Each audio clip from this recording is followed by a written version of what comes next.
Hello friends, स्वागत है आप सभी का स्टडी 99 के यूट्यूब चैनल में। तो आइए आज का स्टार्ट करते हैं वीडियो। आज का पहला प्रश्न है, स्लीप एपिनिया एक भयंकर निद्रा दोष है जिसमें लोग निद्रा में बार बार थोड़ी थोड़ी देर के लिए श्वास बाधित होता रहता है। आइए बढ़ते हैं अगले प्रश्न की ओर। अगला प्रश्न है, सुमेलित करना है। विटीकल्चर अंगूर उत्पादन के लिए, विजीकल्चर वृक्ष उत्पादन के लिए, पिसीकल्चर मछली उत्पादन के लिए, ओरिकल्चर सब्जी उत्पादन के लिए। तो इसका सही आंसर हो जाएगा ऑप्शन नंबर बी 4321। आइए आगे बढ़ते हैं अगले प्रश्न की ओर। अगला प्रश्न है, निम्नलिखित में से कौन सा पादप हार्मोन है? तो पादप हार्मोन साइटोकाइनिन एक पादप हार्मोन है। तो इसका सही आंसर हो जाएगा ऑप्शन नंबर डी, जबकि इंसुलिन, थायरोक्सिन, एस्ट्राजोन ये सभी मानव हार्मोन हैं।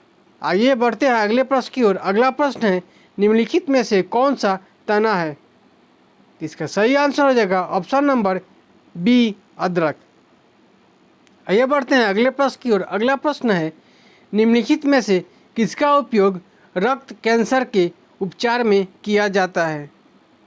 तो इसका सही आंसर हो जाएगा ऑप्शन नंबर सी, फास्फोरस 32। आइए बढ़ते हैं अगले प्रश्न की ओर। अगला प्रश्न है, डेंगू बुखार में मानव शरीर में निम्नलिखित में से किसकी कमी हो जाती है? तो इसका सही आंसर हो जाएगा ऑप्शन नंबर ए, प्लेटलेट्स। आइए बढ़ते हैं अगले प्रश्न की ओर। अगला प्रश्न है, मनुष्य के अंगों में से कौन सा एक हानिकारक विकिरणों से सर्वाधिक सुप्रभाव है? इसका सही आंसर हो जाएगा ऑप्शन नंबर ए, आँख। आइए बढ़ते हैं अगले प्रश्न की ओर।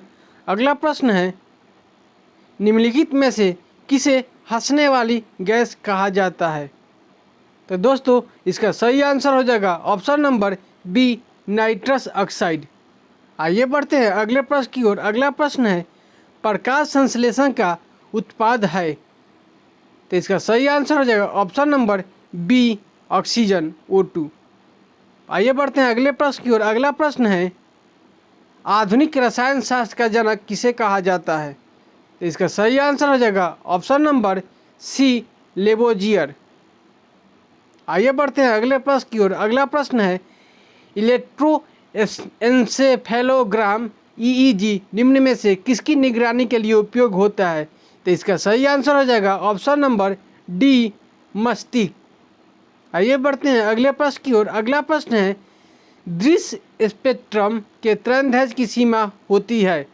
तो इसका सही आंसर हो जाएगा ऑप्शन नंबर बी, 3900 एंगस्ट्रॉम से 7600 एंगस्ट्रॉम के बीच। आइए बढ़ते हैं अगले प्रश्न की ओर। अगला प्रश्न है, टूटी हुई हड्डियों की रक्षा के लिए प्लास्टर ऑफ पेरिस का प्रयोग होता है, यह एक है। तो इसका सही आंसर हो जाएगा ऑप्शन नंबर डी, जिप्सम। आइए बढ़ते हैं अगले प्रश्न की ओर। अगला प्रश्न है, टेफ्लॉन निम्नलिखित में से किसका एक बहुलक है? तो इसका सही आंसर हो जाएगा ऑप्शन नंबर ए, टेट्राफ्लोरोएथिलीन। आइए बढ़ते हैं अगले प्रश्न की ओर।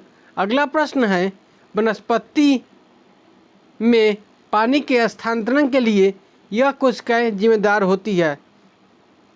तो इसका आंसर हो जाएगा ऑप्शन नंबर सी, काष्ठ उत्तक अर्थात जाइलम। आइए बढ़ते हैं अगले प्रश्न की ओर। अगला प्रश्न है, निम्नलिखित घटनाओं को कालक्रम अनुसार व्यवस्थित कीजिए।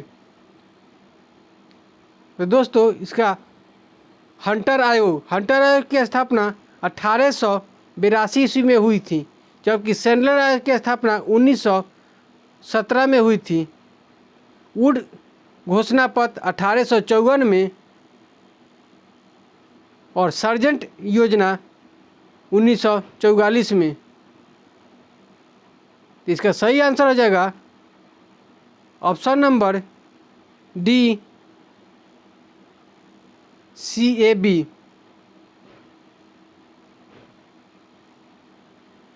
आइए बढ़ते हैं अगले प्रश्न की ओर। अगला प्रश्न है, निम्न में से सिंधु सभ्यता से संबंधित कौन से केंद्र उत्तर प्रदेश में स्थित नहीं है?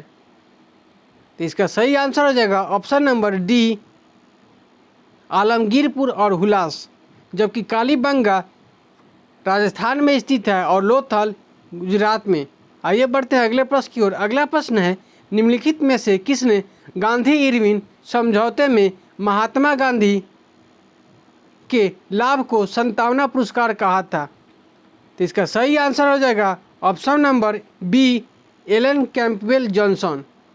आइए बढ़ते हैं अगले प्रश्न की ओर। अगला प्रश्न है, द शेर कथा पुस्तक किसने लिखी थी? तो इसका सही आंसर हो जाएगा option number A, Sakharam Ganesh Deuskar. आइए बढ़ते हैं अगले प्रश्न की ओर। अगला प्रश्न है, सती को गैर कानूनी किसने घोषित किया था? तो सती प्रथा को गैर कानूनी घोषित करने वाला governor general Lord Mountbatten Bentinck थे। इसका सही आंसर हो जाएगा ऑप्शन नंबर बी। आइए बढ़ते हैं अगले प्रश्न की ओर। अगला प्रश्न है, बहमनी राज्य का संस्थापक कौन था? तो इसका सही आंसर हो जाएगा option number A, Alauddin Hasan. आइए बढ़ते हैं अगले प्रश्न की ओर। अगला प्रश्न है, द्विज शासक का जनक किसे माना जाता है? तो इसका सही आंसर हो जाएगा option number D, sir Leonid Curtis को। आइए बढ़ते हैं अगले प्रश्न की ओर। अगला प्रश्न है, निम्नलिखित में से कौन हड़प्पा और मोहनजोदारो के उत्खनन से संबंधित नहीं थे? इसका सही आंसर हो जाएगा option number D, B A. Smith. आइए बढ़ते हैं अगले प्रश्न की ओर। अगला प्रश्न है, फराजी कौन थे? तो इसका सही आंसर हो जाएगा ऑप्शन नंबर ए, फराजी हाजी शरीतुल्लाह के अनुयायी थे। आइए बढ़ते हैं अगले प्रश्न की ओर। अगला प्रश्न है, बिहार के कौन से स्थान से गांधी जी ने अपना प्रथम सत्याग्रह शुरू किया था? तो इसका सही आंसर हो जाएगा ऑप्शन नंबर ए, चंपारण। आइए बढ़ते हैं अगले प्रश्न की ओर। अगला प्रश्न है, किस घटना के बाद महात्मा गांधी ने असहयोग आंदोलन को अपनी हिमालय जैसी भूल बताई थी? तो इसका सही आंसर हो जाएगा ऑप्शन नंबर ए, चौरी चौरा। यह घटना 1922 ईस्वी में गोरखपुर के समीप एक चौरी चौरा स्थान पर घटित हुई थी। आइए बढ़ते हैं अगले प्रश्न की ओर। अगला प्रश्न है, निम्नलिखित पंक्तियों को किसने लिखा? सरफरोशी की तमन्ना अब हमारे दिल में है, देखना है जोर कितना बाजुए का तिल में है।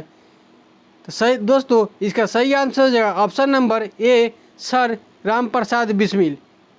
आइए बढ़ते हैं अगले प्रश्न की ओर। अगला प्रश्न है, गुलाम वंश का प्रथम शासक कौन था? तो गुलाम वंश का प्रथम शासक कुतुबुद्दीन ऐबक था। आइए बढ़ते हैं अगले प्रश्न की ओर। अगला प्रश्न है, अलाउद्दीन खिलजी के आक्रमण के समय देवगिरी का शासक कौन था? दोस्तों, इसका सही आंसर हो जाएगा ऑप्शन नंबर बी, रामचंद्र देव। आइए बढ़ते हैं अगले प्रश्न की ओर। अगला प्रश्न है, असहयोग आंदोलन शुरू किस वर्ष हुआ था? तो असहयोग आंदोलन शुरू 1920 ईस्वी में हुआ था। इसका सही आंसर हो जाएगा ऑप्शन नंबर बी। आइए बढ़ते हैं अगले प्रश्न की ओर। अगला प्रश्न सुमेलित करना है, बरदौली जो कि गुजरात में हुआ था, चौरी चौरा उत्तर प्रदेश, इरावद महाराष्ट्र, नोआखली पश्चिम बंगाल। तो इसका सही आंसर हो जाएगा 1, 2, बी 4। तो इसका सही आंसर हो गया सी, 2, 4, 1, 3। आइए बढ़ते हैं अगले प्रश्न की ओर। अगला प्रश्न है, राष्ट्रीय कांग्रेस से पूर्व सबसे प्रमुख संस्था कौन सी थी? तो इसका सही आंसर हो जाएगा option number D, Indian association of Calcutta. आइए बढ़ते हैं अगले प्रश्न की ओर। अगला प्रश्न है, मुद्राज नामक पुस्तक के लेखक कौन थे? तो दोस्तों, इसका सही आंसर हो जाएगा option number A, Vishakh Datta. आइए बढ़ते हैं अगले प्रश्न की ओर। अगला प्रश्न है, निम्नलिखित उद्योगपति में कौन से व्यक्ति लंबे समय तक AICC के खजांची रहे तथा 1930 में जेल भी गए? तो दोस्तों इसका सही आंसर हो जाएगा option number B, Jamnalal Bajaj. आइए बढ़ते हैं अगले प्रश्न की ओर। अगला प्रश्न है, भारतीय संविधान की 6ठी अनुसूची के प्रावधान निम्नलिखित में से किस राज्य में लागू होते हैं? तो दोस्तों इसका सही आंसर हो जाएगा ऑप्शन नंबर ए, त्रिपुरा। इसके साथ ही असम, त्रिपुरा, मिजोरम और मेघालय, इन सभी राज्यों में 6ठी अनुसूची के प्रावधान को लागू किया जाता है।